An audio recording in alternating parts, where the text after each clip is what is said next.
Hello friends, आज हम CPC के सेक्शन 16 की बात करेंगे। जैसा कि हमने आपको पिछले लेक्चर में सेक्शन 15 के बारे में बताया। अब सेक्शन 16 हमारा है वादों का वहाँ संस्थित किया जाना जहाँ विषय वस्तु स्थित है। अब हमने आपको बताया था कि धारा 16, 17 और 18 में अचल संपत्ति से संबंधित वाद को संस्थित किया जाता है।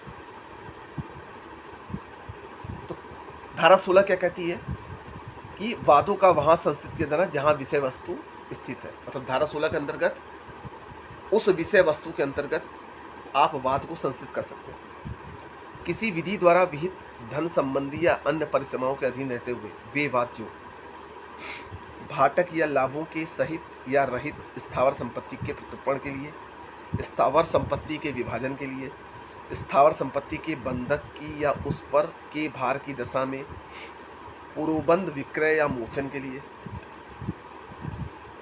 स्थावर संपत्ति में किसी अन्य अधिकार या हित की अवधारणा के लिए, स्थावर संपत्ति के प्रति किए दोष के प्रतिकर के लिए, कारस्थम या कुर्की की वस्तु अधीन जगम संपत्ति के प्रत्युत्पन्न के लिए उस न्यायालय में संस्थित किए जाएंगे जिसकी अधिकारता की स्थानीय सीमाओं के भीतर वह स्थित है। ठीक, अब देखिए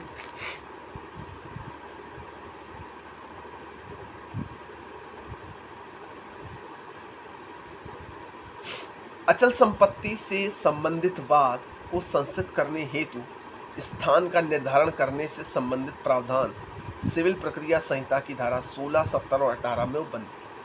हम धारा 16 की बात कर रहे हैं। ऐसे वादों को संस्थित करने के लिए निर्धारण हेतु समान नियम यह है कि जिस न्यायालय की स्थानीय अधिकारता में विवादित संपत्ति स्थित होगी उसी न्यायालय में वाद को संस्थित किया जाएगा। धारा 16 के अंतर्गत अचल संपत्ति से संबंधित वाद है। अब ये देखना पड़ेगा कि जो विवादित संपत्ति का वाद आप जिस न्यायालय में दाखिल करने जा रहे हैं तो आपको ये पता करना होगा कि यह न्यायालय इसकी अधिकारता क्षेत्र के अंतर्गत आता है या नहीं। परंतु ऐसा भी हो सकता है कि विवादित अचल संपत्तियां विभिन्न न्यायालयों की स्थानीय अधिकारता में स्थित हो या संपत्ति के संबंध में न्यायालय की स्थानीय अधिकारता अनिश्चित हो। धारा 16, 17 और 18 क्रमशः इसकी व्यवस्था करते हैं। अब अचल संपत्ति से संबंधित वादों का मतलब क्या है? हमने पहला आपको बताया कि भाटक या लाभों के सहित या रहित स्थावर संपत्ति का प्रत्युत्पन्न, स्थावर संपत्ति के विभाजन के लिए वाद। अगर कोई अचल संपत्ति है उसके विभाजन के लिए वाद आप सेक्शन 16 के अंतर्गत कर सकते हैं। स्थावर संपत्ति के प्रति किए गए दोष के लिए प्रतिकर हेतुवाद। अगर किसी संपत्ति के दोष के प्रतिकर के लिए वाद भी धारा 16 के अंतर्गत किया जा सकता है। ठीक, यदि विवादित संपत्ति प्रतिवादी के द्वारा स्वयं और उसके लिए किसी और के द्वारा धारित की जा रही है तब कर सकते हैं। अनुतोष प्रतिवादी के स्वयं आज्ञानुवर्तन पर्सनल ओबीडियंस के द्वारा पूर्ण रूप से प्राप्त किया जा सकता है। विवादित संपत्ति भारतवर्ष के अंतर्गत स्थित है, न कि बाहर। ठीक है,